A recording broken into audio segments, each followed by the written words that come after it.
Y hoy vamos a ver el imperio, griego, vamos a ver los griegos.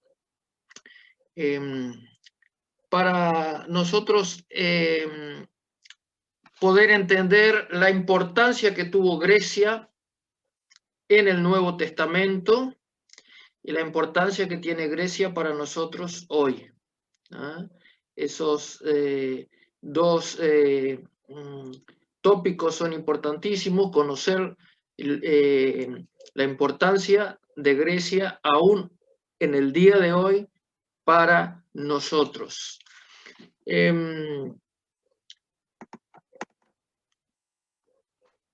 Grecia, bueno, en su periodo arcaico, su periodo antiguo, la escritura comenzó en forma tardía, ya por el 700, 800 más o menos se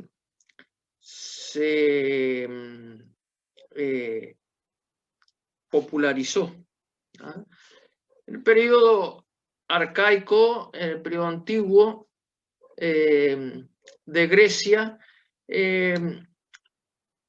prácticamente se despreciaba la escritura, porque el ideal que existía era el de la oralidad, hablar bien, hablar bien. Entonces se requería que alguien hablara bien.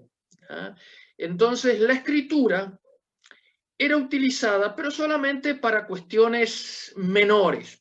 Por ejemplo, para anotar algún comerciante que vendía cuántos talones de, cuántos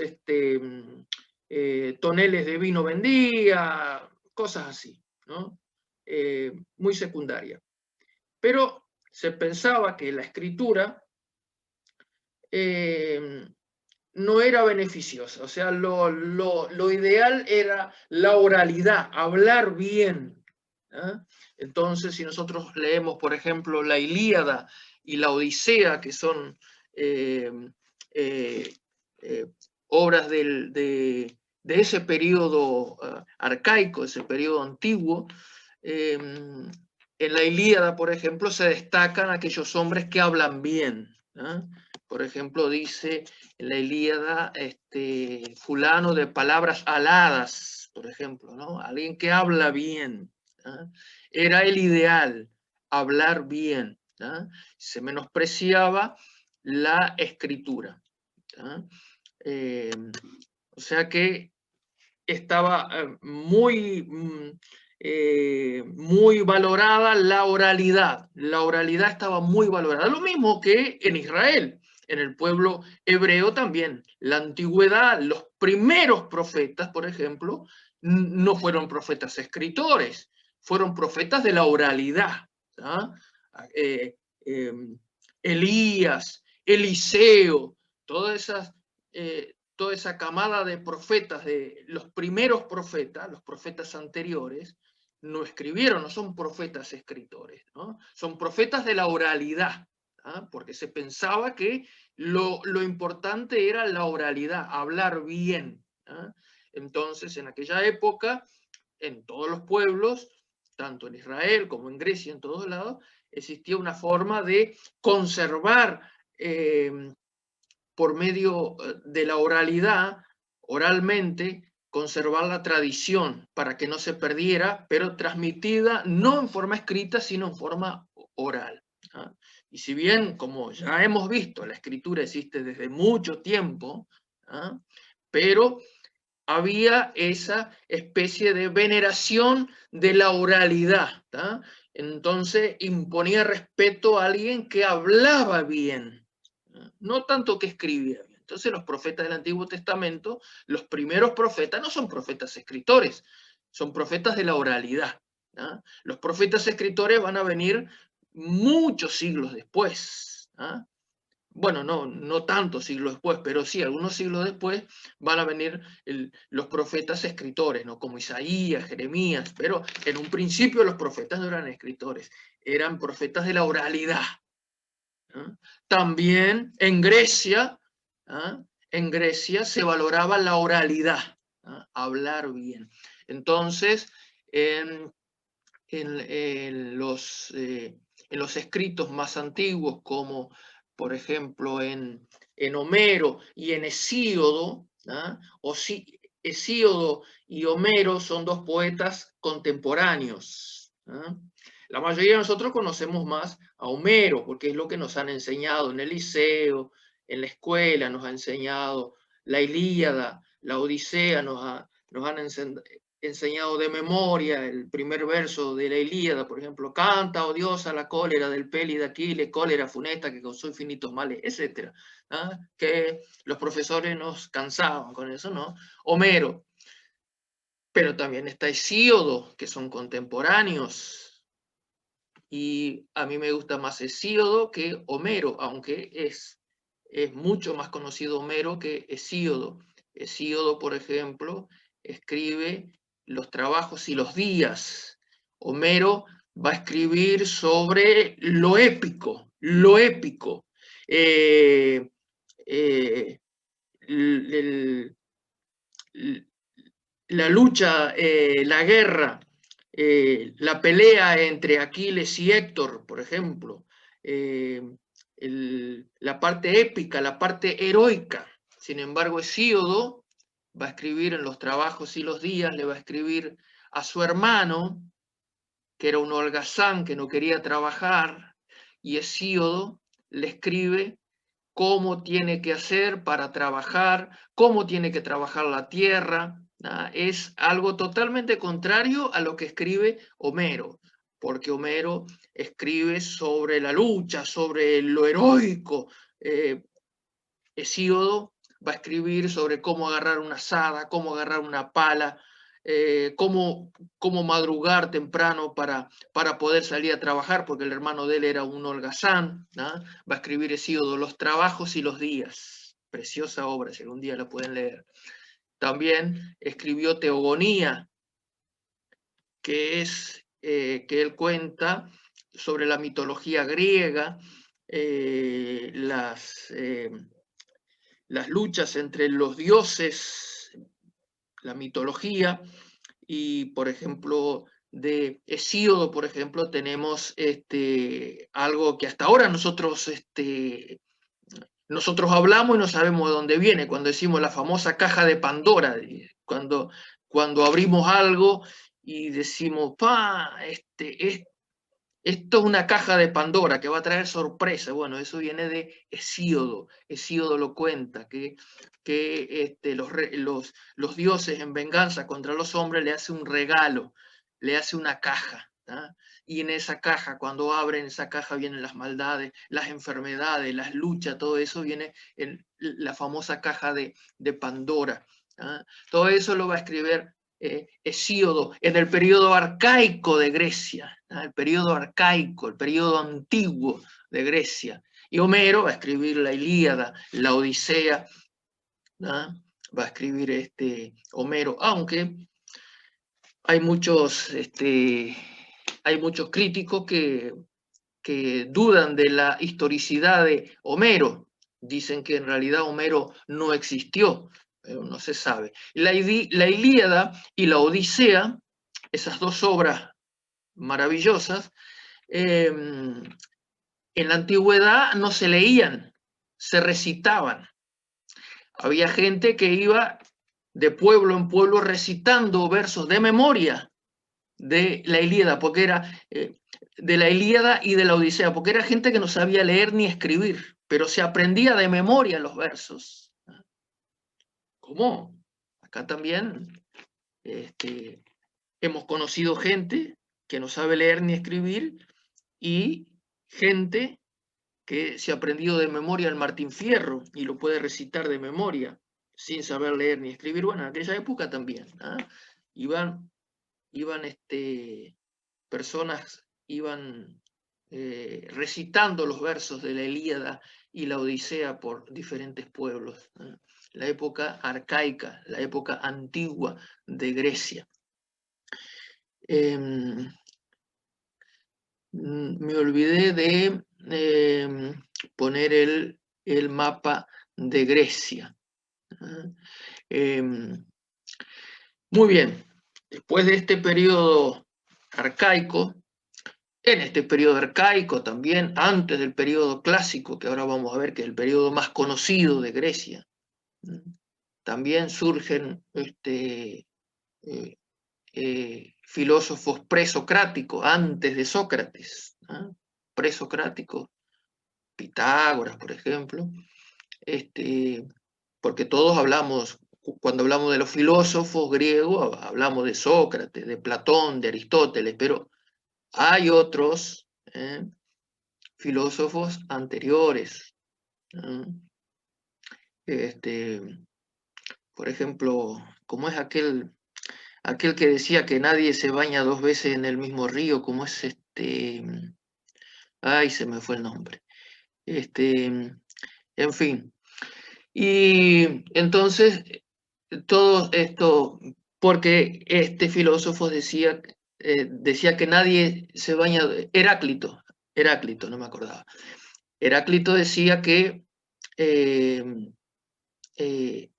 nadie se baña dos veces en el mismo río porque el mundo continuamente está cambiando. O sea que el mundo es un continuo cambio, que siempre se está cambiando. Entonces, por eso Heráclito decía que nadie baja dos veces al mismo río. Pues, bajó una vez, cuando bajó al otro día, ya no es el mismo río. Ese río ya cambió. Son otras aguas. Son otras aguas. Ahí está, Heráclito. Por otro lado estaba Parménidas, que Parménidas decía lo contrario a Heráclito. Parménidas decía que nada cambiaba, que todo permanecía igual.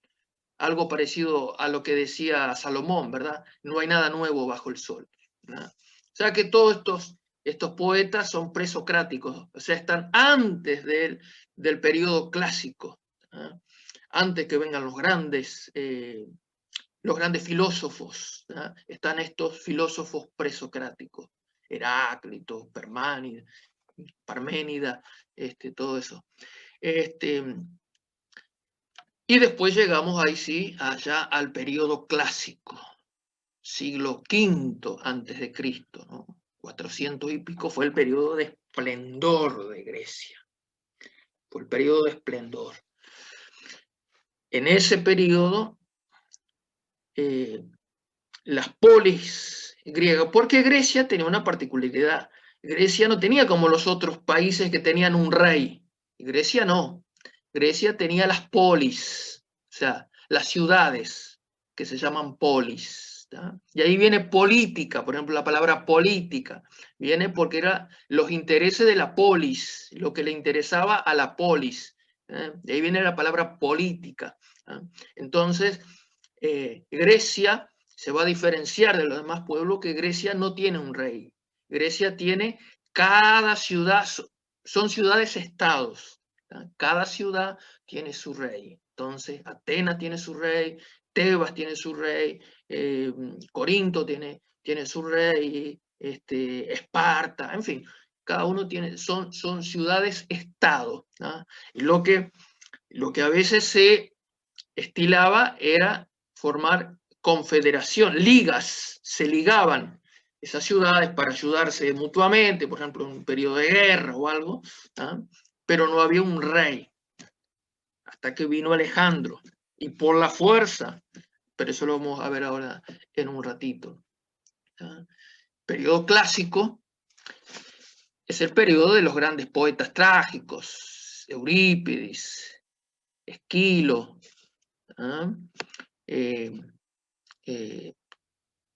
Aristófanes en la comedia, es el gran periodo de esplendor de Grecia. Es el gran periodo de esplendor de Grecia, cuando Grecia en el siglo V despuntó, despegó. ¿Por qué? Porque las ciudades, estados, las polis se fortalecieron mucho. ¿Por qué? Al vencer a los persas, como vimos la clase pasada, Darío primero había intentado tomar Grecia y fue derrotado en la batalla de Maratón con unos poquitos soldados Atenas logró derrotar a Darío. Después vino el esposo de nuestra amiga Esther, el esposo de Esther, Asuero, como le llama la Biblia, o Jerjes, ¿no? Intentó tomar la famosa batalla de las Termópolis, ¿no? Y todo eso, aunque la batalla de las Termópolis tuvo la victoria, pero después fue derrotado en la batalla de Salamina en el 480. Entonces Grecia se va fortaleciendo, Grecia se fortalece, ¿no? Se fortalece, ahí viene el periodo de esplendor, los grandes poetas, los grandes oradores como Demóstenes, por ejemplo, bueno, aunque ya Demóstenes ya en el siglo IV, pero todo, bueno, los filósofos, Sócrates, Platón, ¿ah? Si han leído lo que yo les mandé, unos escritos muy cortitos que lo escribí hace un tiempo para publicar en Facebook y lo publiqué en el Facebook, por eso es tan cortito. Hay dos cosas que bueno, que hasta hoy en día nosotros lo heredamos de Grecia, ¿no? Uno de ellos es la retórica, por ejemplo, en eso que yo escribí en el 2014, cuando fue las elecciones del 2014. Después que terminó la elección, yo escribí, por eso se llama Hablemos de Política, ¿no? Entonces ahí, que la política también, como ya dijimos, la palabra política viene también de Grecia, ¿no? El interés de las polis, ¿no? Entonces, ahí en la retórica nosotros, todo lo que nosotros vemos ahora, prendemos la televisión y la propaganda viene de la retórica de Grecia. Vemos un político dando un discurso, eso viene de la retórica. O sea que la Grecia nos ha influenciado muchísimo más de lo que nosotros creemos. Si leyeron ahí, la palabra, la retórica surge de allá por el siglo V, cuando unos tiranos se hicieron con el poder en Grecia y confiscaron tierras, confiscaron casas, fábricas de armas. Entonces, después... Hugo, una pregunta, Hugo. Sí, sí. Podría decirse que Grecia, porque veo, por ejemplo, que se habla mucho más y dejó mucho más huellas la cultura de Grecia, ¿no? Con filosofía, el idioma mismo y tantas otras cosas, y no tanto su poderío conquistador como Roma y otra gente, otras naciones. ¿Fue así Claro, o Grecia también? lo que pasa que ahora, como vamos a ver dentro de un rato, Roma conquistó a Grecia militarmente, pero Grecia la conquistó políticamente, culturalmente, quiero decir. Roma la conquistó militarmente, pero Grecia conquistó a Roma culturalmente. Entonces los romanos, aunque subyugaron a los griegos y al mundo entero, ¿no? Conocido de la época, por las armas, pero sin embargo se arrodillaron ante la cultura. Entonces Roma va a adoptar todo lo de la cultura. Si ustedes leyeron, por ejemplo, lo que yo les escribí de la retórica, todas las palabras, las 5 operaciones de la retórica y todo, son palabras en latín, ¿no? La inventio, la dispositio, la elocutio, todo eso son palabras en latín, no en griego. ¿Por qué? Porque fueron los latinos, o sea, el Imperio Romano, los que estudiaron todo eso, ¿no? Sistematizaron toda ese bagaje cultural que había dejado Grecia, ¿no? Entonces ellos se apropiaron de todo eso. Entonces, si bien es cierto que Grecia sucumbió ante el poderío romano, porque las legiones romanas, las legiones romanas pudieron más que las falanges griegas, esas falanges griegas que el imperio persa no pudo con esas falanges griegas que formaban esa especie de erizo con esas lanzas, y era imposible entrar, ¿ah? Pero sin embargo, el ejército romano desarrolló algo que contrarrestó la famosa falange griega, que fue las legiones romanas, ¿ah? Entonces, Por las películas conocemos más los espartanos, ¿te acordás que claro, hay seguro, películas sobre los... seguro porque los Eran muy espartanos, famosos. claro, porque los espartanos, las dos principales ciudades eran Atenas y Esparta. Atenas, Tebas y Esparta, las tres principales ciudades. Esparta se destacaba por la ferocidad. ¿Ah? La palabra lacónico, por ejemplo, viene de ahí, de ellos. ¿Ah? Ellos, por ejemplo, los niños, ya desde pequeños ya los educaban para la guerra. Los niños no podían llorar, no podían, si un hijo, por ejemplo, lloraba, se quejaba de algo, o si en la guerra se acobardaba, por ejemplo, la misma madre lo mataba, ¿no? Porque la madre dice, no tengo por qué ver un hijo cobarde. Entonces, ya los 300 con Leónidas en la famosa película esa 300 y la famosa batalla de las Termópilas que le ganó que intentó entrar el esposo de Esther, eran espartanos. Los 300 eran espartanos, aunque no eran 300, eran mucho más, pero los otros eran de otras ciudades, pero los que se quedaron hasta el final fueron los 300 con Leonidas, con el rey de Esparta. Él era el rey de Esparta, el mismo rey estaba ahí peleando, no era que los mandaba, no, él. Y bueno, Esparta era una de las ciudades principales, ¿no? Atenas y Esparta. Entonces, en la retórica, si ustedes leyeron ahí, bueno, dice, dice, a mí me robaron esta sinvergüenza, me sacaron no sé qué, una chacra que yo tenía, que esto, que aquello, unos bueyes, pero no había papeles. ¿Cómo iba a probar para que después le devolvieran? Entonces, ¿qué hacían? Trataban de chamullar, usar el chamulle.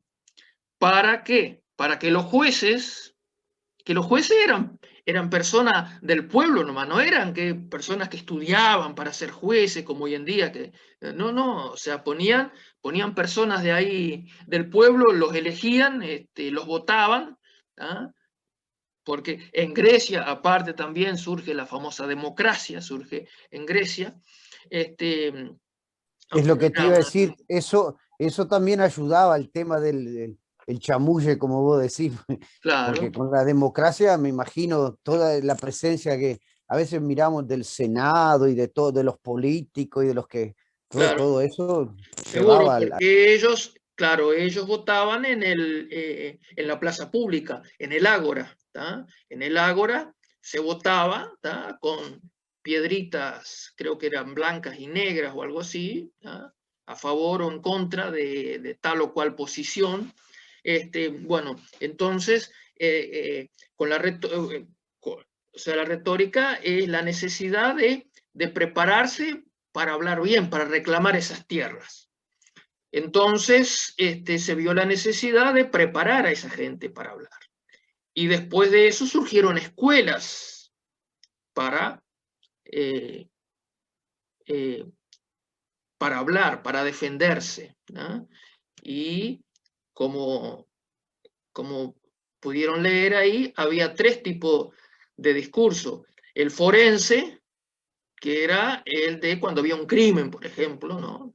Entonces, había que defender. Entonces, había que tratar de convencer al jurado de que ese hombre era inocente. Pero mire, ¿a usted le parece que este hombre pudo haber matado? Mire, este hombre en ese momento se encontraba en tal o cual ciudad y tengo testigos que lo vieron en aquella ciudad, no sé qué, tan. Después estaba el otro discurso que era el epidíptico. El epidíptico era el que cuando se alababa o se denostaba a alguien, ¿no?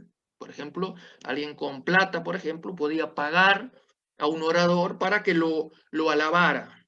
Eso era muy común, por ejemplo, cuando alguien ganaba en las Olimpiadas, por ejemplo, tenía un premio en las Olimpiadas, o, o cuando competía con una tragedia, con una comedia, y ganaba, por ejemplo, no se contrataba a alguien que lo elogiara, ¿no? O al revés, cuando alguien le tenía rabia a otro, por ejemplo, pagaba a alguien para que le diera, ¿no? Con un caño. Es el discurso epidíptico.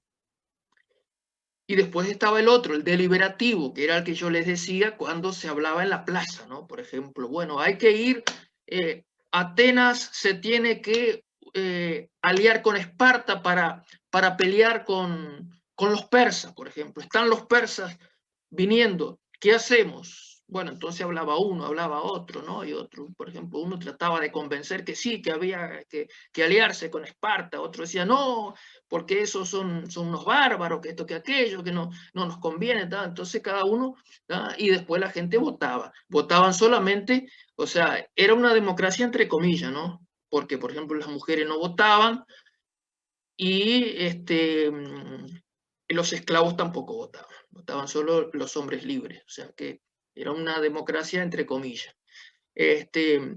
Entonces, de ahí surge la retórica. La retórica tiene 5 operaciones: la inventio, que es cuando se trataba de recopilar los argumentos, ¿no? ¿Ah? Se trataba de inventar los argumentos para, ya sea en el deliberativo o en el forense, lo que fuera, los argumentos, la inventio. Después la dispositio, ¿cómo vamos a disponer esos argumentos? Entonces habían varias escuelas, ¿no? Habían algunos oradores preferían, por ejemplo, decían, bueno, hay que poner los primeros, los más fuertes al principio, cosa de ya dar una buena impresión en el jurado, ¿ah? En los jueces. Otros, en cambio, decían, no, al contrario, los más débiles al principio y dejamos los más fuertes al final, cosa de rematar con los más fuertes, ¿ah? Los argumentos más pesados, ¿ah? Eso era la dispositio. Después la elocutio, que la elocutio es tan importante que hasta hoy nos llega, que es, por ejemplo, lo que hoy se dice los eslogan, ¿ah? Es encontrar las palabras exactas para decir. Entonces, ¿qué convenía más decir? ¿Este hombre mató o este hombre asesinó? ¿Este hombre pide o este hombre mendiga? Elegir las palabras que causen el efecto punzante. Y eso llega hasta hoy en día. La publicidad se nutre de la elocutio, ¿no? O sea, todos los publicistas saben mucho de retórica, ¿no? Porque todo eso viene de ahí. Vamos a ver después Alejandro. Alejandro utiliza mucho la propaganda política, ¿ah? Después vamos a ver el gran conquistador Alejandro. Sí, era un gran conquistador, un gran guerrero, pero también era un gran chamullador, ¿ah? Tenía mucho chamullo, ¿ah? O sea que la elocutio, bueno, yo les decía ahí en ese artículo que Sanguinetti gana en el 84 con una sola frase: el cambio en paz, ¿ah? Porque todos teníamos miedo, ¿qué ¿Qué era lo que iba a pasar? Van a volver los milicos de vuelta, decíamos todos. Todos decíamos, todos teníamos miedo. Decíamos, los milicos vienen de vuelta ahora. Y ahí sí que nos van a dar palo a lo bobo. Entonces, y decía, si ganan los blancos, que en aquella época, en el 84, en el 85, cuando fue las elecciones, no, creo que ganan el 84 y asumen el 85, me parece. En aquella época decir blanco era de izquierda, ¿ah? Porque hoy en día, por ejemplo, nosotros decimos Partido Nacional es de derecha, pero en aquella época decir blanco era decir de izquierda. ¿Ah? ¿Por qué? Porque Wilson estaba preso, no pudo participar en la elección. Se presentó Sumarán. Sumarán era el candidato blanco, pero todos sabían que detrás de Sumarán estaba Wilson. O sea, que aunque ganara Sumarán, el que iba a ganar iba a ser Wilson. O sea, las ideas wilsonistas. Las ideas wilsonistas en aquella época eran subversivas. ¿Ah? Entonces, yo me acuerdo que yo escuché por radio en onda corta, yo estaba trabajando y escuché, tenía una radio con onda corta, y escuché de la Argentina cuando Wilson vino en el vapor de la Carrera. En aquella época no estaba buquebús todavía, estaba el vapor de la Carrera. Vino con su hijo Juan Raúl, y vino, sabía que lo iban a agarrar. Él se había anunciado que iba a venir, y todo el puerto, toda la ciudad vieja estaba atrincherada, todo con tanques de guerra, con todo, milico por todos lados. ¿Ah? Y entonces, ni bien se bajaron Wilson y Juan Raúl, ya los agarraron así, y ya los llevaron uno para un cuartel y otro para otro. Creo que uno fue a Paso Los Toros y otro no sé a dónde, lo llevaron. Estuvieron meses presos ahí. Entonces, Wilson fue a Flores, a Trinidad fue Wilson. Está. Entonces Juan Raúl fue a Paso Los Toros. Y bueno, entonces, sí. Claro, entonces todos teníamos miedo en el 84. ¿Qué va a pasar si ganan los blancos? Bueno, el Frente era muy difícil que ganara, porque en aquella época el Frente no, era la tercera fuerza. O sea, se sabía que no iba a... Pero si ganaban los blancos, decíamos, vuelven los milicos, decíamos nosotros. Entonces, Sanguinetti, muy hábil, pone ese eslogan, el cambio en paz. ¿Ah? Va a haber un cambio, pero no va a pasar nada. ¿Ah? Va a reinar la paz. Y con ese eslogan, Sanguinetti gana la elección. ¿Ah? Y nosotros tenemos, por ejemplo, hoy, Rexona no te abandona. ¿Ah? Empresa Núñez, por llevarte más lejos estamos más cerca o algo así, no sé cómo es. Todo eso viene de la retórica, de la elocutio, ¿tá? Las 5 operaciones de la retórica. Hasta ahora vimos 3. Vimos la inventio, la dispositio, la elocutio. Después la otra operación era la memoria, porque quedaba feo estar leyendo que hay excelentes predicadores que leyeron sus sermones, como por ejemplo que habló, ¿cuál fue que habló sobre pecadores en manos de un Dios airado, siglo XIX? Jonathan Edwards. Jonathan Edwards. La gente se agarraba de los bancos, se agarraba de los postes diciendo, yo no quiero ir al infierno. Y el hombre leyó su mensaje. Dice que en un tono muy bajo, sin levantar la vista, y leyó su mensaje y causó ese efecto. Pero era Jonathan Edwards, ¿no? Pero la mayoría de nosotros, bueno, queda feo leer. Hoy, por ejemplo, la mayoría de los políticos no leen sus mensajes. Sanguinetti, que es uno de los mejores oradores que hay en el país, aunque yo me atrevería a decir que es el mejor, Sanguinetti jamás lee un mensaje. ¿Ah?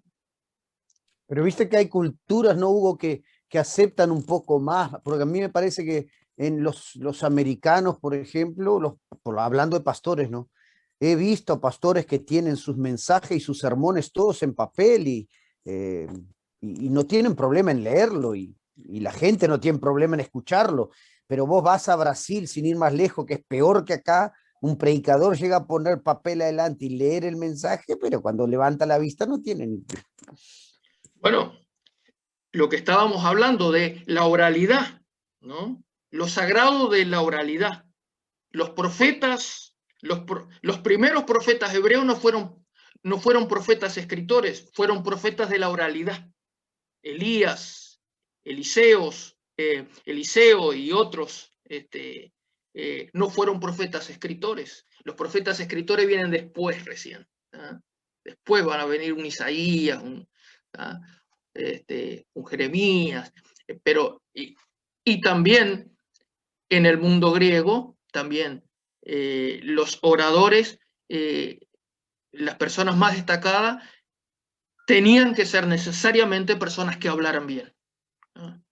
No tanto que escribieran bien. Es más, Platón no, Sócrates no escribió nada. Sócrates no escribió nada. Jesús no escribió nada. Buda no escribió nada. Jorge Luis Borges siempre decía que los hombres más grandes de la humanidad no escribieron, fueron hombres de la oralidad. ¿Ah? Jesús se movió en el mundo de la oralidad también. ¿Ah? Sócrates no escribió nada, aunque el expresidente Carlos Menem, ya murió hace poco, Carlos Menem dijo que había leído todas las obras de Sócrates. Y Sócrates no escribió nada, pero él dice que las había leído todas. Entonces, todo eso viene de la retórica. La memoria, ¿tá? Era técnica cómo memorizar, ¿tá? Cómo memorizar y dar la impresión que uno estaba improvisando, ¿tá? ¿tá? Y por último, la actio. ¿Qué es la actio? La actio es cómo uno se mueve, porque decía Quintiliano, por ejemplo, un orador del primer siglo, que como yo les decía ahí, tiene la curiosidad que fue quien defendió a Berenice, el personaje bíblico en el libro de Hechos. La defendió Quintiliano. Quintiliano decía, de nada sirve, dice uno, en lo secreto tener los mejores argumentos si uno después no lo puede. Y bueno, y eso pasa. A veces vemos predicadores que tienen una muy buena actio y la gente confunde eso, una buena actio, con unción. Entonces dice, ¿qué unción que tiene ese pastor? Y la mayoría de las veces no es unción, es una buena actio, ¿no? Tiene una actio muy desarrollada, ¿no? Y como yo les decía ahí, había varios, el discurso tenía varias partes, el exordio era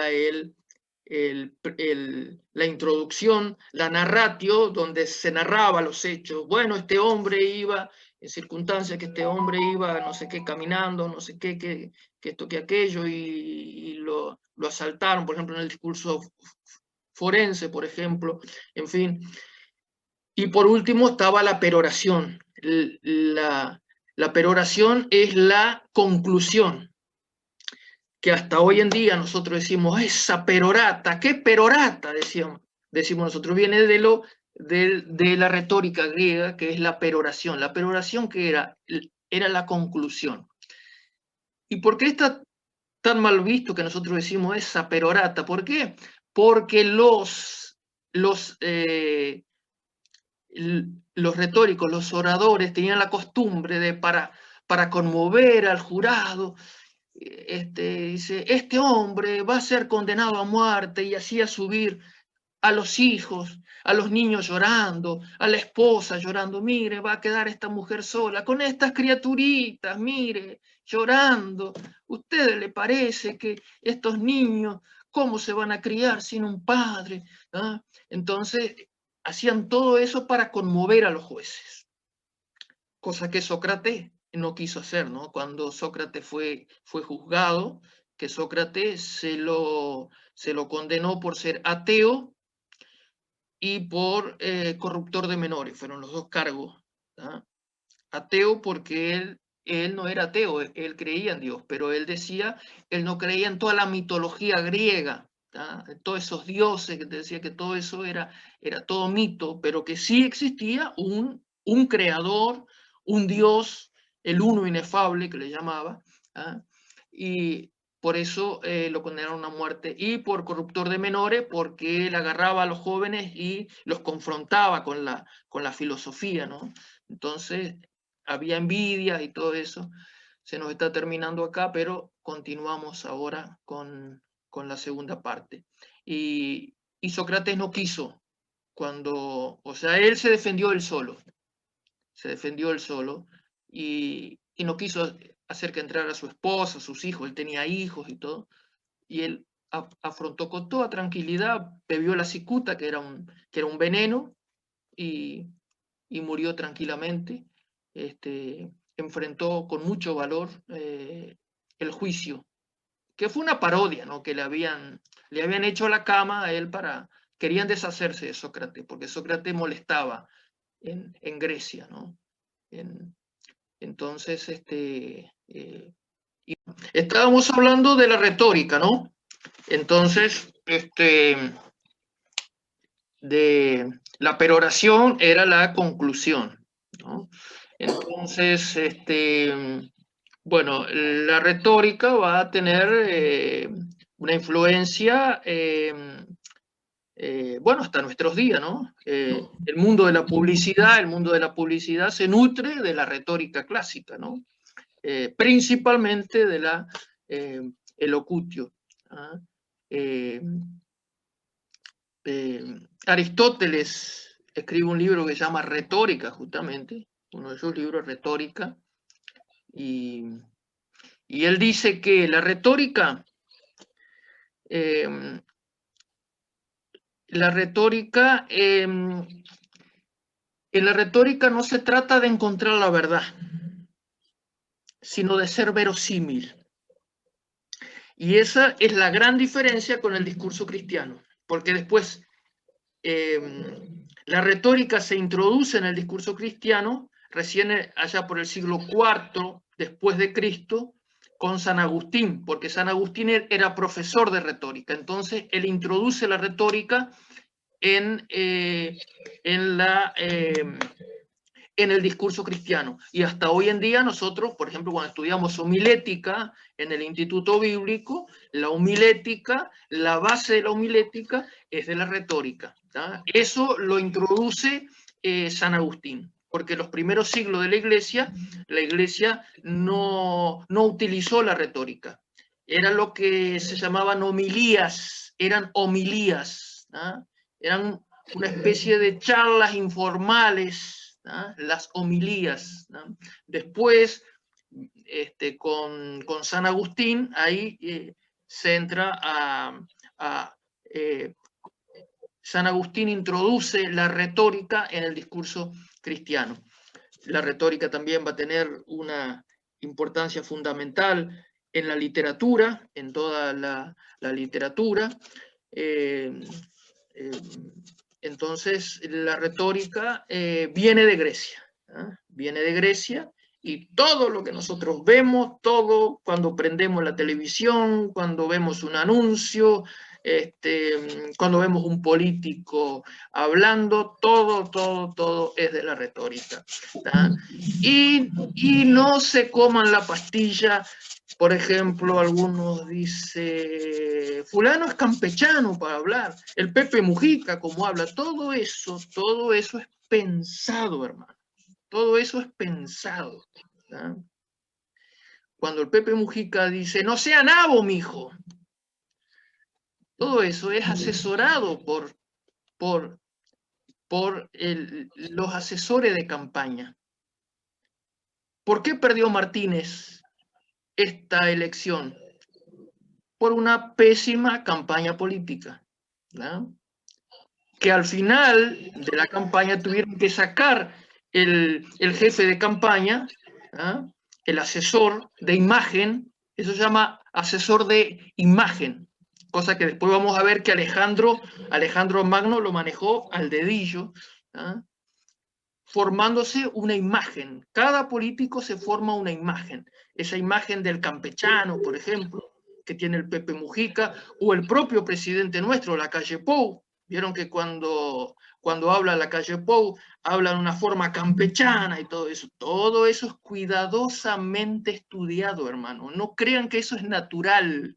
¿Ah? Todo eso es cuidadosamente estudiado y todo eso viene de la retórica. ¿Ah? Si leen Aristóteles, Aristóteles va a decir, en la retórica no es importante que algo sea cierto, sino que sea verosímil, que sea creíble. Entonces, en el discurso forense, por ejemplo, este hombre no pudo asesinar a su suegra. ¿Por qué? Bueno, porque la quería, porque era bueno con ella, en ese momento no estaba en la ciudad, en fin, todo eso, pero ¿se llegó a la verdad? No, pero fue verosímil, fue creíble. ¿Ah? Entonces, Aristóteles decía que era bueno, era conveniente ser un hombre bueno, porque a los hombres buenos les creemos más. Decía Aristóteles, a los hombres buenos les creemos más. No es que ser bueno sea una condición para ser un buen orador. Es conveniente, porque a los hombres buenos les creemos más. Pero solo por eso. ¿Ah?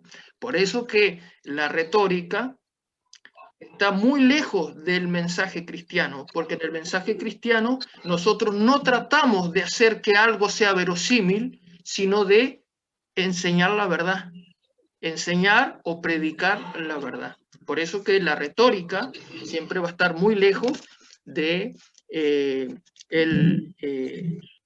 el mensaje cristiano, aunque tomamos cosas de la retórica, sí, hay muchas cosas, por ejemplo, de la dispositio, por ejemplo, cuando nosotros elaboramos nuestro bosquejo, ¿no? Entonces los puntos principales, por ejemplo, los puntos principales, con cuál empezar, con cuál terminar, por ejemplo, si estamos presentando cosas malas y cosas buenas de tal o cual personaje bíblico, es conveniente primero presentar las malas, ¿no? Lo que no debe hacer, y por último, presentar lo bueno, lo que sí se debe hacer. Todo eso viene de la retórica. Bueno, nosotros podemos utilizar herramientas de la retórica, pero nuestro mensaje no debe ser solamente retórico. ¿Ah? Bueno, la retórica viene de Grecia. ¿Ah? También vimos ahí en eso que yo le mandé, los orígenes del teatro, la tragedia. ¿Ah? La tragedia viene de la palabra tragoi, que tragoi era ese manto velloso, ese manto de macho cabrío, se ponían en la espalda un manto de macho cabrío para hacer sus danzas, eran unas danzas desaforadas, orgiásticas. ¿Ah? Habían orgías en esos momentos cuando le hacían el homenaje a Dionisos, el dios Dionisos, que es un dios que aparece tardíamente en Grecia. Por ejemplo, en la Ilíada y la Odisea no aparece Dionisos. ¿Ah? Dionisos es un dios que es traído de Oriente y va a tener una gran influencia en Grecia, Dionisos. Dionisos, que en la mitología romana tiene su equivalente en Baco. Es el dios del vino, el dios de la orgía, el dios del desenfreno, del amor desenfrenado. ¿Ah? por ejemplo, en las grandes dionisíacas, en los principios, en la Grecia arcaica, se armaban coros de personas que iban con esos tragoi, con esos mantos de macho cabrío, danzando en forma frenética, entraban en trance, muy parecido a lo que hoy sucede en los cultos afro-umbandistas, ¿no? Empezaban a danzar, entraban en trance, y bueno, y ahí cometían las atrocidades más grandes. Aparte se ponían, se disfrazaban con órganos sexuales, cosas así, cosas totalmente disparatadas.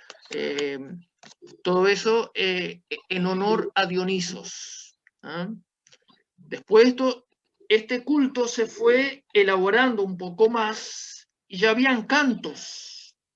Había un coro que cantaban las hazañas de Dionisos. Después, en las grandes dionisíacas, eso se fue elaborando más, porque en un principio eran en las zonas rurales, gente que no tenía ninguna cultura y nada, pero eso se fue metiendo más en la sociedad, llegó hasta la ciudad. Entonces, en las ciudades se empezaron a hacer festividades mucho más elaboradas. Había un coro que cantaban las alabanzas a Dionisos. Con el tiempo se fue perdiendo el tema de Dionisos y se fue usando diferentes temas, ¿no? Todos de la mitología griega, ¿no? De Zeus y todo eso, ¿no? Entonces había un coro que cantaba. Y un momento importante de la tragedia fue cuando alguien le contestó al coro. En ese momento nacía el diálogo. Es el antecedente que tenemos del cine y del teatro. En ese momento surge el diálogo. Alguien le contesta al coro. Eso se fue elaborando cada vez más. Las ciudades-estado pagaban. Había grandes teatros en aquella época, que algunos todavía existen, todavía de piedra, con gradas de piedra. Entonces, tenían competencias.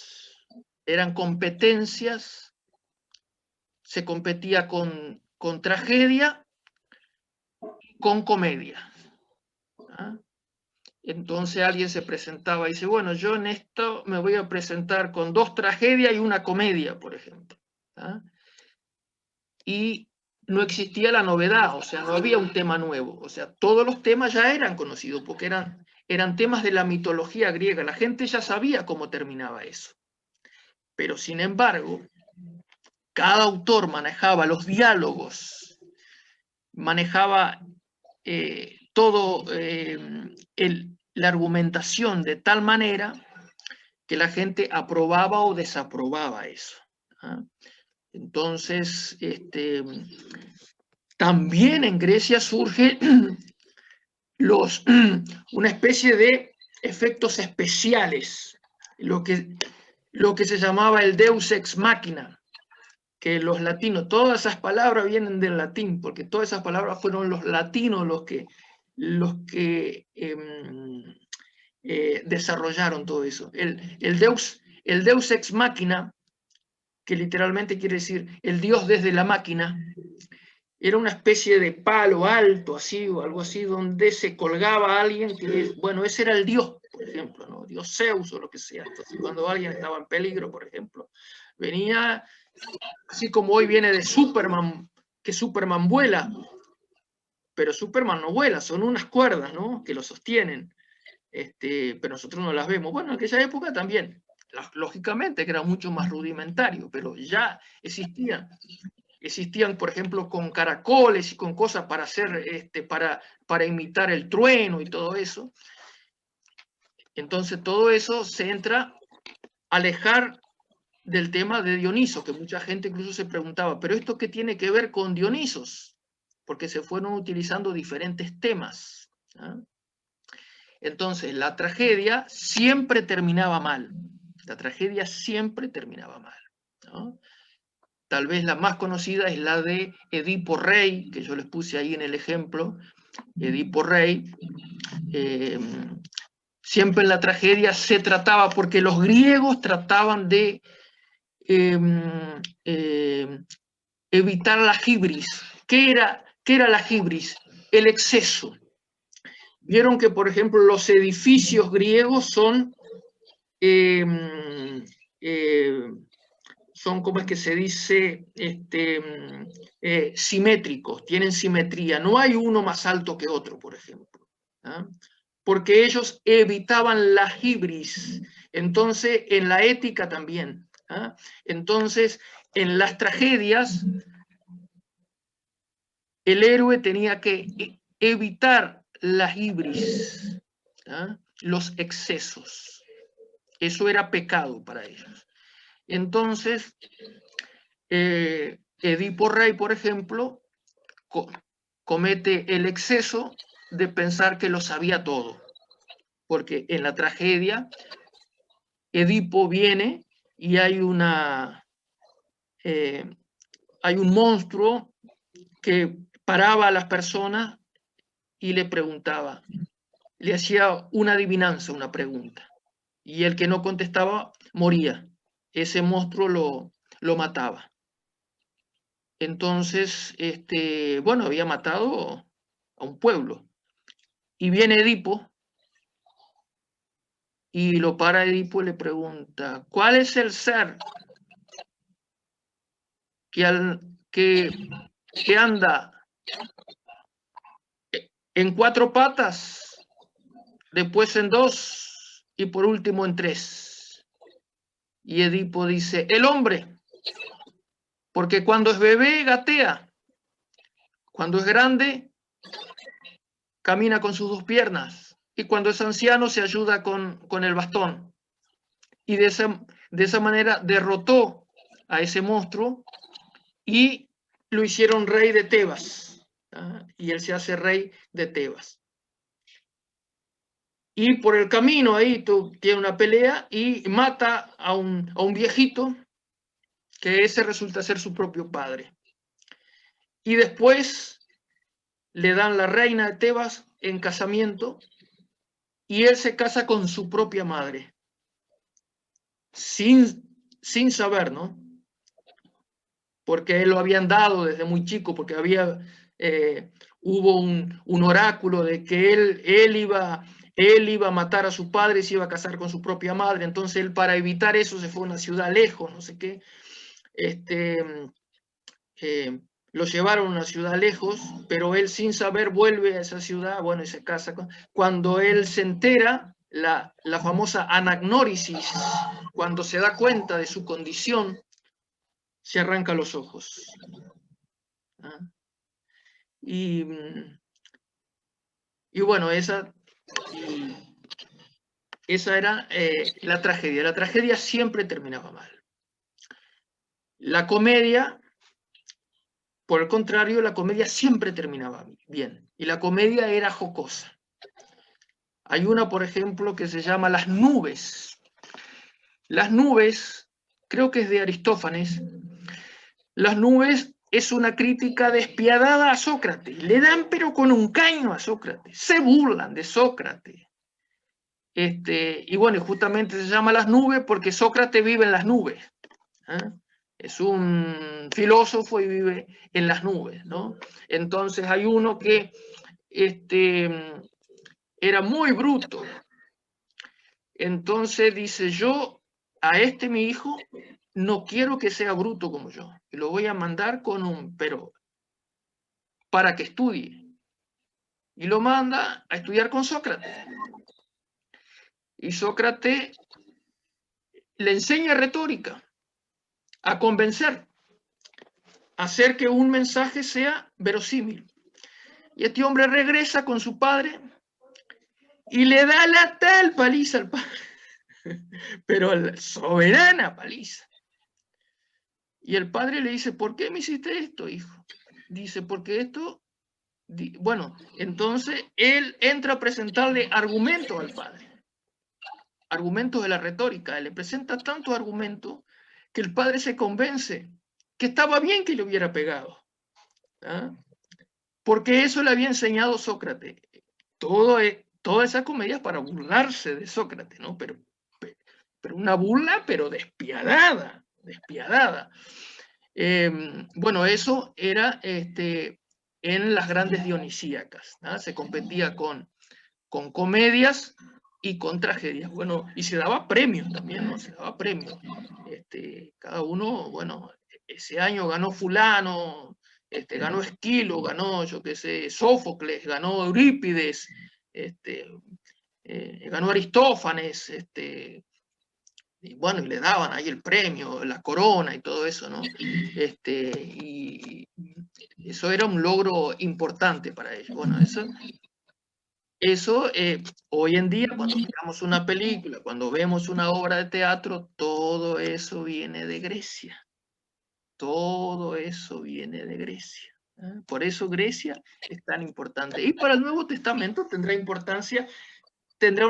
una importancia sustancial. ¿Por qué? Por el idioma. Por el idioma. Porque el griego, como yo les dije, los romanos conquistaron Grecia. Pero Grecia conquistó a Roma. Entonces, en el periodo greco-romano, en el periodo del Nuevo Testamento, todo el mundo hablaba griego.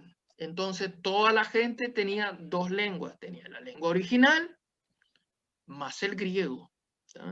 Y el latín era el tercer idioma, pero el primer idioma era el griego, ¿no? Entonces, ¿qué pasaba? Los misioneros tenían que salir, el apóstol Pablo y todos los demás apóstoles, los misioneros tenían que salir a predicar a todo el mundo. ¿Y cómo hacían para aprenderse los idiomas? Entonces, por la gracia y misericordia de Dios, no tenían que aprender ningún idioma porque todos hablaban griego y ellos hablaban griego también. Entonces, Pablo y todo eso iban a las ciudades y todas las ciudades hablaban griego. Entonces ellos se comunicaban en griego. No es como hoy en día que va a ir un misionero a Rusia, por ejemplo, y dice, bueno, tengo que estar 2 años, 3 años estudiando ruso, y otro va, yo que sea, tal o tal lado, y está estudiando ahí este idioma. En aquella época no había ese problema porque todos hablaban griego, ¿ah? Y aparte, el griego koiné, voy a ver, porque acá se me desapareció la pantalla voy a salir un poquito acá, se me había desaparecido la pantalla, ahora sí. Ahí se está viendo la diapositiva, ¿no? ¿La ven ahí? Muy bien. Entonces, el griego clásico, el griego de Eurípides, de Sócrates, de Platón, ese griego se simplificó, porque habían como 3 o 4 dialectos griegos. Estaba el griego ático, el griego jónico, el griego dórico. El griego dórico era el que se hablaba en Esparta, como decía Jacinto recién. El dórico, y eran 4, el otro no me acuerdo. Eólico el cuarto. Entonces, habían 4 dialectos, ¿ah? Pero en el periodo clásico va a prevalecer el griego ático, que es el griego de Atenas, que se hablaba en Atenas. Es el griego de los filósofos, de los poetas trágicos, de los oradores, ¿ah? Pero luego, en el helenismo, en las conquistas de Alejandro, se va a simplificar, y esos 4 dialectos se van a unir en uno solo, que va a ser el griego koiné. El griego koiné, quiere decir griego común. Común porque era común a los 4 dialectos. Era el griego común de los 4 dialectos, ¿ah? Y es mucho más simplificado. Y es el griego del Nuevo Testamento. ¿Ah? Si ustedes van a sociedades bíblicas, se compran un Nuevo Testamento griego, ¿ah? Lo que van a tener es el griego koiné, que es el griego más simplificado. Es un griego mucho más simplificado que ese griego que ya Aristóteles ya pertenece al periodo koiné. ¿Ah? Ya Aristóteles no escribe en griego clásico, ya escribe en griego koiné, ¿ah? Aristóteles. Y es el griego que escribe Pablo, por ejemplo. Pablo escribe griego koiné, ¿ah? O sea, el griego común, la lengua común. ¿Ah? Por eso va a ser tan importante, que era un poco la tarea que tenían para hacer hoy, ¿no? Para entregar hoy. Entonces, el idioma va a simplificar tremendamente el trabajo a los misioneros, porque no tenían que estar pensando, ay, el Señor me mandó predicar a Éfeso, y ahora voy a tener que empezar a estudiar el idioma. No, iba tranquilamente, porque todos hablaban griego, ¿ah? Entonces todos tenían su idioma particular de su país, más el griego. Entonces, hablando griego, que todos lo hablaban, no tenía ningún problema, se podía hacer entender en cualquier parte del mundo. Entonces, el griego va a ser importantísimo, el griego koiné. ¿Ah? Después de ese periodo de esplendor del siglo IV va a venir el periodo de decadencia de Grecia. ¿Por qué? Porque, como yo les decía en la clase pasada, el esposo de, bueno, tanto Darío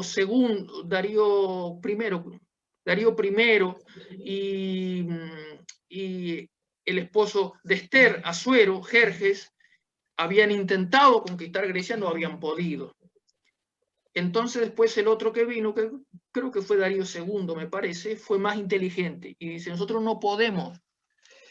El ejército persa no puede contra las falanges griegas, los óplitas eran los soldados que se unían codo a codo uno contra otro con los escudos y formaban esos erizos, porque las lanzas tenían como 4,5 metros, entonces formaban como un erizo para adelante. O sea, el soldado que venía a atacarlo tenía que pasar por una maraña de lanzas como 3 o 4 metros antes, ¿tá? Para llegar a ellos. Y si le tiraban algo de arriba, los que estaban atrás, con esas lanzas tan largas de 4,5 metros, empezaban a sacudirlas así. Entonces casi todas las flechas o piedras que tiraban, la mayoría no caía porque eran rechazadas por las propias lanzas, o sea, formaban como una especie como de sombrilla o algo así. Entonces, Darío II se lo cuenta y dice, no podemos. ¿Y qué hizo? Empezó con una política de intrigas, ¿sí? Sobornos. Y eso logra que al final del siglo IV, Grecia se empiece a resquebrajar por las luchas entre ellos, la famosa guerra del Peloponeso. La guerra del Peloponeso es cuando se pelea Atenas con Esparta. ¿Sí? Atenas con Esparta, mueren miles de soldados, son guerras internas entre ellos, y Persia quería eso para que Grecia se debilitara. ¿Ah? Y cuando Grecia se debilita, se levanta Alejandro Magno. ¿Ah? Alejandro Magno, aquí está el gran conquistador, se levanta primero su padre, Filipo de Macedonia. Qué lástima que yo no les... Bueno, yo me olvidé de poner... Acá vemos algo de Grecia. Acá está Grecia. Macedonia, en realidad, los macedonios eran unos griegos de segunda. O sea, los griegos no los consideraban griegos en realidad, porque estaban más allá de todas las ciudades griegas. Pero ellos se consideraban griegos. Entonces, Filipo de Macedonia, el padre de Alejandro, empieza a conquistar, quiere liberar estas ciudades de lo que es hoy Turquía, Asia. No, acá. Estas ciudades que estaban enfrente a Grecia, ahí lo que hoy es Turquía, quiere liberar esas, que eso eran colonias griegas, pero estaban en manos de los persas. Quiere liberarlas. Pero estas ciudades no quieren ser liberadas, porque los persas, como yo ya les dije en la clase pasada, tenían esa política, eran muy hábiles, que les daban libertades y todo eso. Entonces, ellos ya en una época ya habían sido liberados y pasaron a mano de Grecia, pero era más el tributo que tenían que pagarle a Grecia que le pagaban a los persas, y le pidieron a los persas volver de vuelta. El padre de Alejandro quiere liberar, entre comillas, y liberar a quienes no querían ser liberados, que estaban muy bien, pero él quería liberarlos. Dice, para borrar la afrenta que había pasado 100 años antes en la guerra ahí en la batalla de Maratón y todo eso, cuando los persas habían destruido ciudades en Grecia y todo eso. ¿Ah? Cosa que los persas hicieron eso con la ayuda de Macedonia. ¿Vieron hasta dónde iba la hipocresía de Filipo de Macedonia? Porque los macedonios eran aliados de los persas en aquella época. Bueno, 100 años después, el padre de Alejandro se la tira como el paladín de Grecia. Los griegos no lo querían porque no lo consideraban un griego de segunda, así como, por ejemplo, los judíos con los samaritanos, por ejemplo. Era como si fuera, en la época del Nuevo Testamento, como si fueran los samaritanos. ¿Ah? Bueno, después que muere Filipo de Macedonia, que increíblemente lo mata su amante hombre, porque eso era Grecia. La homosexualidad era totalmente aceptada en Grecia, y lo mata su amante por celos, porque Filipo había dejado a su amante hombre. ¿Ya? Y hay rumores también que el propio Alejandro había estado atrás de la muerte de su propio padre, porque su padre había repudiado a la madre de Alejandro. Todas unas intrigas. Bueno, sube Alejandro al poder. Alejandro, que desde muy joven había sido educado con Aristóteles. Filipo lo manda a un lugar, a él y a otros jóvenes, a educarse nada más ni nada menos que con Aristóteles, con el filósofo Aristóteles. Recibe la mejor educación. Aristóteles es su maestro.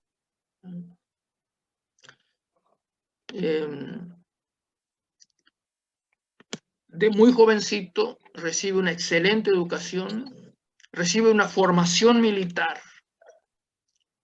Cuando tenía 12 o 13 años, demuestra su inteligencia porque había un caballo que dice que no había quien lo domara.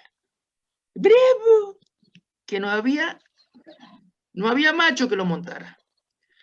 Y dice que el padre de, Filipo dice, pues, no sé qué voy a hacer con ese caballo porque no hay quien pueda. Y entonces Alejandro dice, pero este caballo es excelente, dice, déjenmelo a mí, con 12 o 13 años. Y Alejandro, con su gran inteligencia, se da cuenta. ¿Cuál es el problema del caballo? El caballo se asustaba de su propia sombra.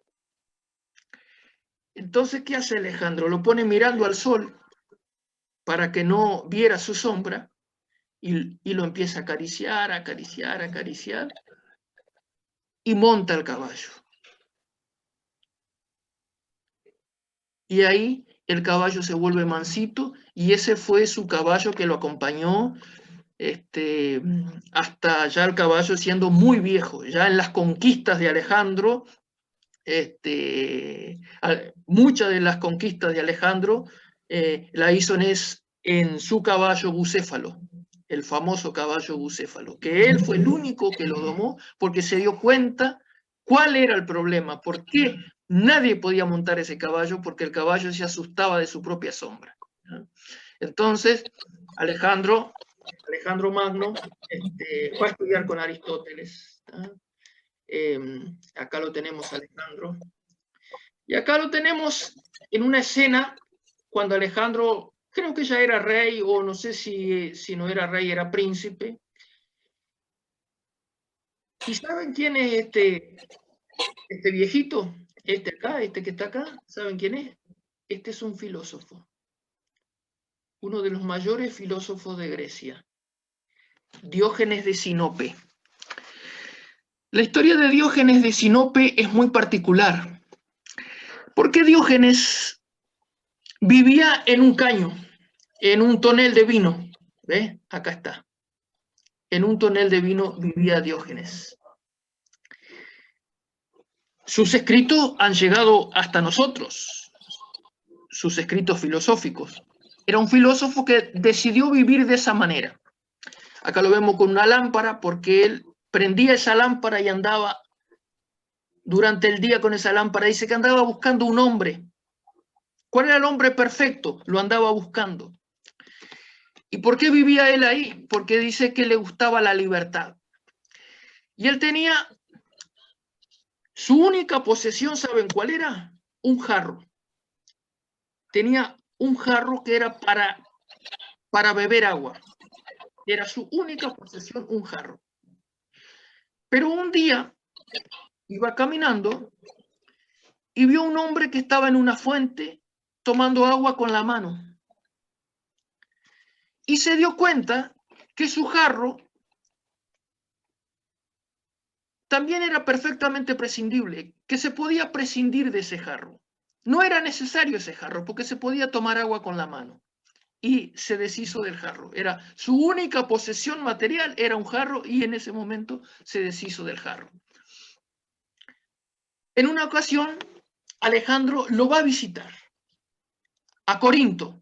Va a Corinto, donde estaba Diógenes de Sinope, o Diógenes el cínico, como se le llama también. Diógenes el cínico. ¿Por qué? Porque la palabra can en griego es perro. ¿tá? Entonces, él vivía como los perros. Por eso dicen el cínico, Diógenes el cínico. En una ocasión va Alejandro a visitarlo, porque lo admiraba mucho, y dice, maestro, ¿quieres que haga algo por ti? Y Diógenes lo mira y le dice, sí, Alejandro, te quiero pedir un favor. Por favor, apártate, que me estás tapando el sol.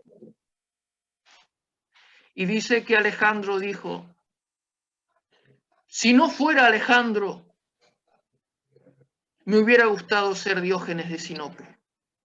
En cierta ocasión, Diógenes iba viajando en un barco, y ese barco cayó en manos de unos piratas.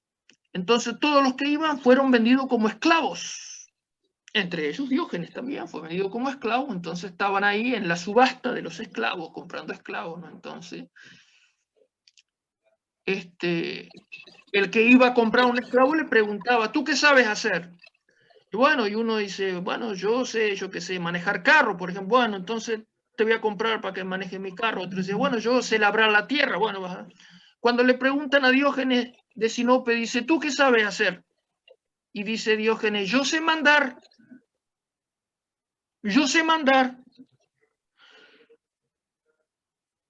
Y si tú quieres, yo puedo ser un buen amo tuyo, si tú me lo permites. Dice, ¿tú tienes hijos? Sí. Bueno, si me permites, yo seré sus amos. Y este hombre lo compró a Diógenes de Sinope y le encomendó la educación de sus hijos a Diógenes. Diógenes le enseñó las condiciones más duras de vida. Se tenían que bañar con agua fría, tenían que andar descalzos todo el tiempo. Después, con el tiempo, este hombre le agradeció la excelente enseñanza que le había dado a sus hijos. Pero lo interesante es que es la respuesta que le dio Diógenes. Yo sé mandar y yo puedo ser un excelente amo tuyo, si tú me lo permites. ¿Eh? Este era Diógenes. Sí sería importante que el mismo Alejandro Magno lo va a visitar.